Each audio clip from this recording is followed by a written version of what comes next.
Hey, everybody, welcome back to another episode of Military Money Mistakes Live. I'm Trevor Maxwell, same as last time, and hope everybody's doing well out there. Quick update: we've been doing the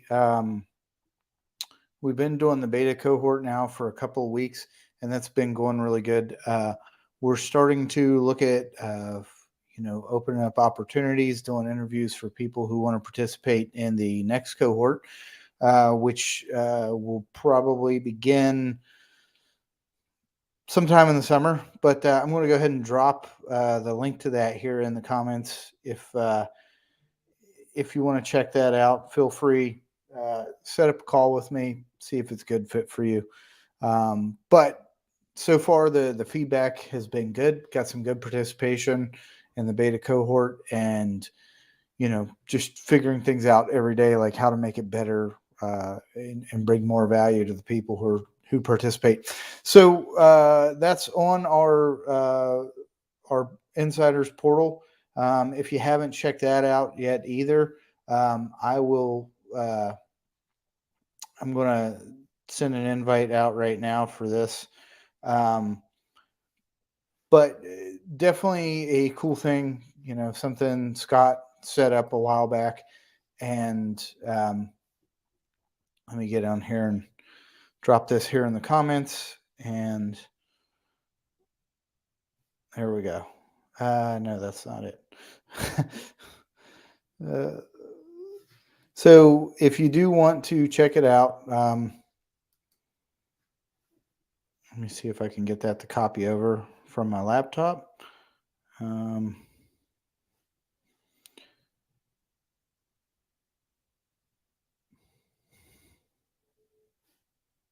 No, okay. I'll drop it in here in the comments after we get done on here. But anyways, definitely check that out. We got a lot of stuff in there. We've been getting a lot of people participating in that, and uh, we've got a ton of feedback from it. People really seem to appreciate what we're doing there with that, and yeah, it's if you want to get away from LinkedIn or any of these other things, there you go. Thanks, Scott. Scott, tag in there for me. There's the invite to it, the website address. Go in there, check it out. We got tons of content all around this, and if you need help, if you have questions, whatever, there's the opportunity in there for you to set up the call. On to today's topic. This is a big one. Something in the title, you know what it's about. Is the 4% rule a viable retirement strategy? So there's a ton of advice out there. There's a ton of classes. We all sit through a lot of these classes. One of the big things that I'm talking about in the coaching cohort is when you're getting these sources of information, finding out like, hey, is this a credible source of information? Because here's what happens, and I know this just from when I was in the military. All these people who specialize in things, you know what they do? They go out and they do open source research. They go out and look at some articles and say, okay, what does this article say? What does this article say? You know, Social media, that's another big one too. People hear something and then they go out on social media. Of course, we know that's all about getting likes and follows and comments and engagement with their content. But again, too, they don't. There's not a whole lot of vested interest on their part in making sure that the stuff they're putting out is accurate. So bad family, friends, associates. A lot of what we learn is passed down to us from our families who got it from their parents, who got it from their parents. Times have changed, and what may have been true 70 or 80 years ago isn't necessarily true today. But there's a lot of misconceptions out there or incorrect information, maybe something that was true at one point in time.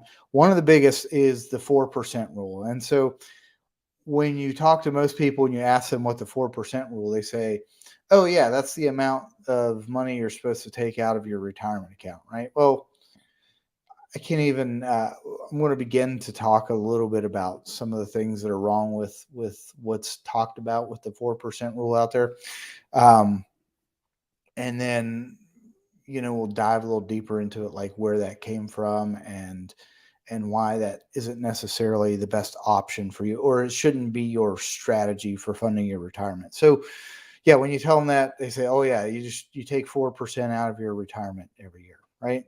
Um, that's not entirely accurate. If you know the history of it, the history of the 4% rule came from a research paper. It was called the Trinity Study, and it was written by three professors at Trinity University. That's why it's called the Trinity Study.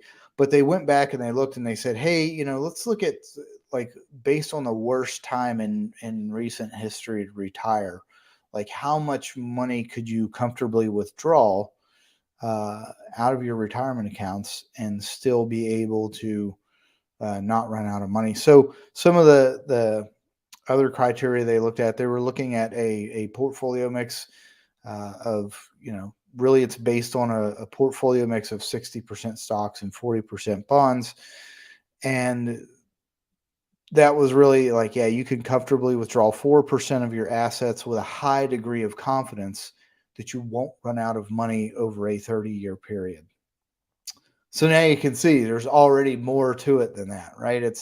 You're uncovering a little bit, and even now there's been some more follow-up studies with that. I'm not going to go into those because maybe in another episode we'll go back and talk about that, the 4% rule 2.0. But there are a lot of issues with that, when you're just saying, "Oh yeah, that's going to be my retirement strategy." First of all, it's not a strategy. It's a rule of thumb, and it's an old one. It's not. This was something that came around between 20 and 30 years ago. Something else to think about too. Back then, when they talked about the 60-40 bond stock mix, stock to bond mix, I think when they developed that. When they did that study, the bond rates were actually a little bit higher than they are today. Um, Something else to think about too, and we're talking about volatility. It's a huge one, especially right now. Everybody should be more aware of that. If you are doing any kind of retirement planning, you see what's happening in the markets right now. Not good. So when you have an extremely volatile market, that's not necessarily a good time to be living off of all the money that you've saved in if you don't have any other kind of income sources. Inflation, that's a big one. So, if I take 4% out my first year of retirement, well, guess what? Inflation's going to kick in. We all saw that happen last year. A dollar today is worth 93 and a half cents, 92 and a half cents.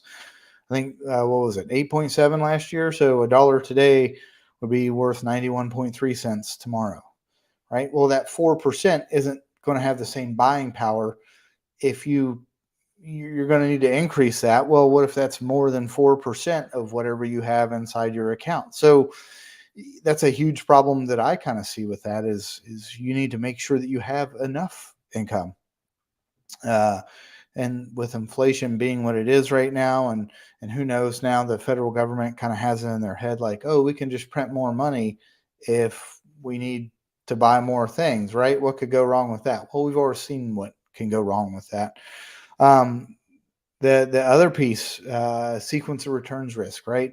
Um, Taking some big hits early on. What if you just retired back in 2020 when the pandemic hit? Here you are thinking you're okay. Oh, I've got, $1.5 million.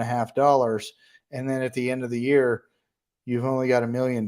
You're probably like, oh boy, I don't know that this is going to work out like I had hoped it would. So, um, yeah, sequence of returns, taking big hits early on. I'll talk about that a little bit later, and if there is a fix for that as well. Income longevity, making sure that it actually lasts for 25 to 30 years. And what if your retirement lasts longer than that? So they conduct these studies. A lot of times these studies are pretty narrow in scope, and then people will take the information gleaned from that very narrow scope study and just they plaster it all over the wall, because then it makes them look like they have some sort of insight that nobody else does. Uh, and again, too, like a lot of these people who put all this information out there, especially the influencers, Those are the ones that I'm really not a big fan of, because there's no recourse if they give you some bad advice and they ruin your retirement, or screw you over. Like, you have no recourse for them, except maybe you can go on Yelp and give them 1 star or something, if they're even on there. So again, too, we talked about, hey, is that enough? Depending on who you talk to, I mean, this is dependent on a lot of different factors, but kind of the general thought process is when you retire, you're probably going to need 70 to 85% of your pre-retirement income. Again, too, if I have $1 million in retirement, and I was making $100,000 a year, and I'm saying, well, you know what, I can probably get by on even $60,000 a year, right? I'm going to take $60,000 a year out because things are good. All my stuff's paid off. I'll be okay.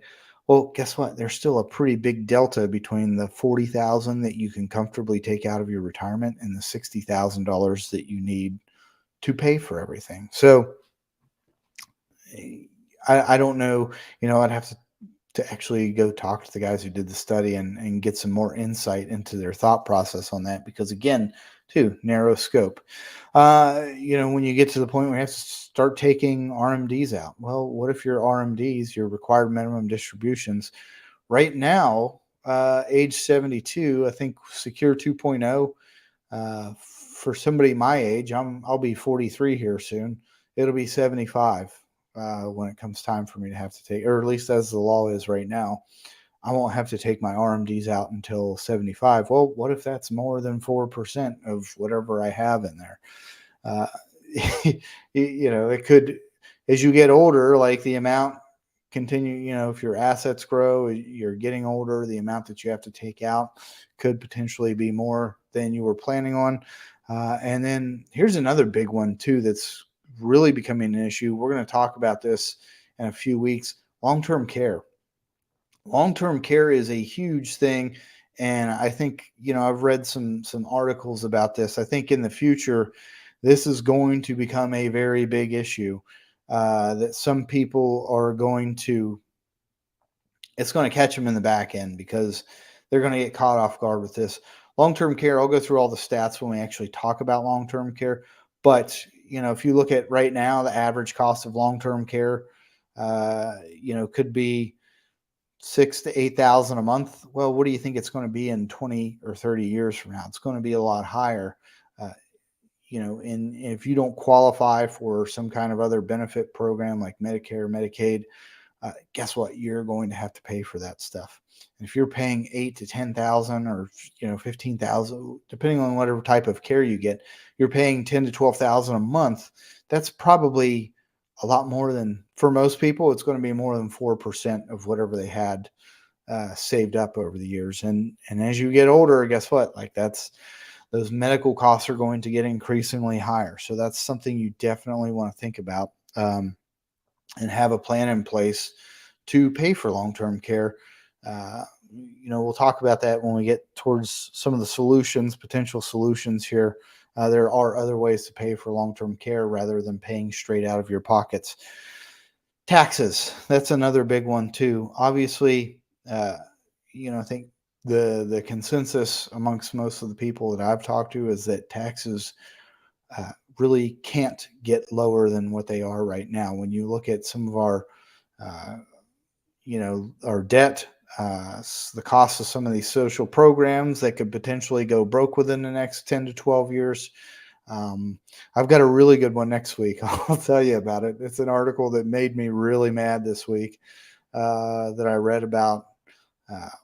Essentially, I'll give you the gist of it. They were talking about cutting VA disability income for military personnel in order to save money so that they can fund some of these other programs too, right? So, yeah, taxes are going to have to get higher. And I talked about that a couple of weeks ago when we went through The Power of Zero, great book written by David McKnight, where he said, hey, we're either going to have to cut benefits or we're going to have to essentially double taxes in the next 10 to 15 years. And then, so there have been some people that have kind of gone back and reworked the math on this. for the 4% rule. And now you kind of see there's a range. It's not the 4% rule anymore. It's, depending on who you talk to, different strategies. Some of these people, and again, too, some of these influencers, if you're watching some of these people on YouTube, I've watched a bunch of videos preparing for this, and some of it was terrible advice. They're telling you, yeah, oh, you can reasonably take 7 to 8% out, because historically the market has done 13 per. I'm just shaking my head at that because there's a lot of nuance there when you're looking at average returns versus effective returns.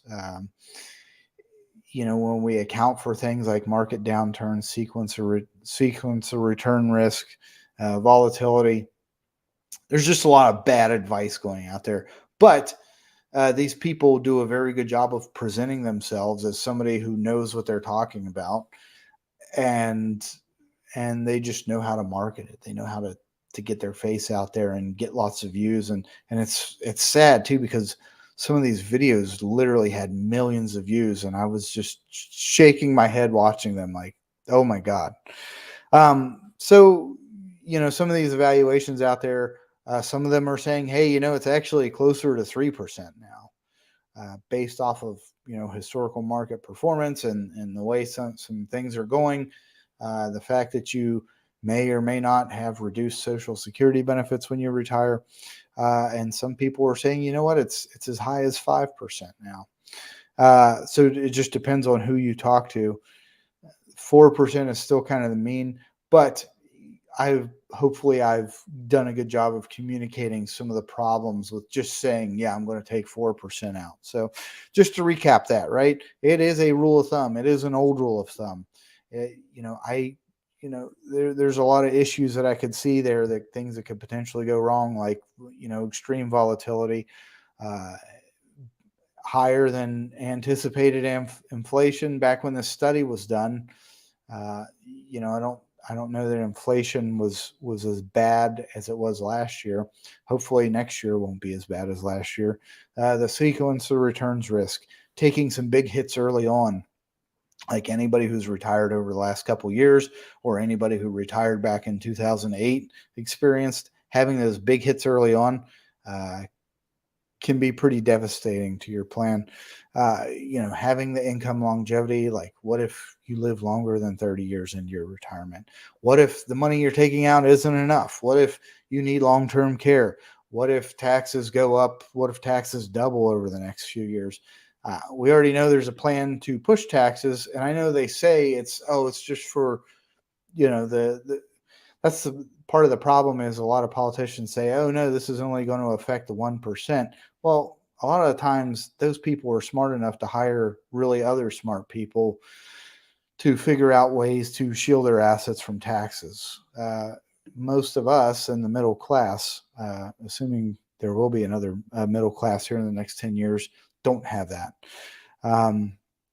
And just kind of the situation evolving, it's going to change the way that we have to approach planning for retirement. So what are some alternatives to the viable alternatives to the 4% rule? So obviously, most of the people who hopefully are watching this are, we're looking at helping the career military people make that transition.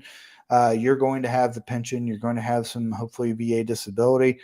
If you're thinking about that, let's tune in next week. We're going to talk about this article. I'll post it next Tuesday too, so you can read the article ahead of the discussion. So that's great. We have some guaranteed income too. There's other guaranteed income sources as well. There's, fixed index annuities are one option where you can have that guaranteed income rider. Even people with something like index universal life, they can use those tools to create their own private pensions. So now they have more guaranteed income coming in every month, and that lightens the load that they have to depend on their retirement assets on. And having those additionally, early on in your retirement, gives you the opportunity to use those as a buffer. So when you're in a situation like last year where everything in the market is down 20 to 25%, Well, I don't want to take money out of those right now. Um, so, I have my pension, I have my disability. I can use one of these other options like the IUL or fixed index annuity, take some money out of that because those aren't going to go negative when the market goes negative. But I can take money out of that instead of touching the stuff that I have in these retirement accounts and allow those to hopefully, I guess we'll see what happens over this next year. Hopefully, get back to where they were, where all this stuff happened. So, a couple different ways of looking at that. We talk about this too in the. I think there's a section in the TSP rollover guide inside the insiders portal where you can go in there, read about that, hopefully get some more perspective and make a better informed decision about what to do with these retirement assets that you've accumulated so far, and then figure out a way forward once you get through preparing for military transition and getting out. Like, hey, what's the best way forward for me? So check that out. The military retirement blueprint.com. The link is there in the comments section. And again, too, if you're interested in joining the pilot group, again, too, that's going to be free, and anybody who joins that will have access to that free for life. We're basically going to take the stuff that we picked up in the beta cohort and take it to another level and fine tune it before we get to the final. Like, okay, now anybody that wants to get in, there is a paywall there that.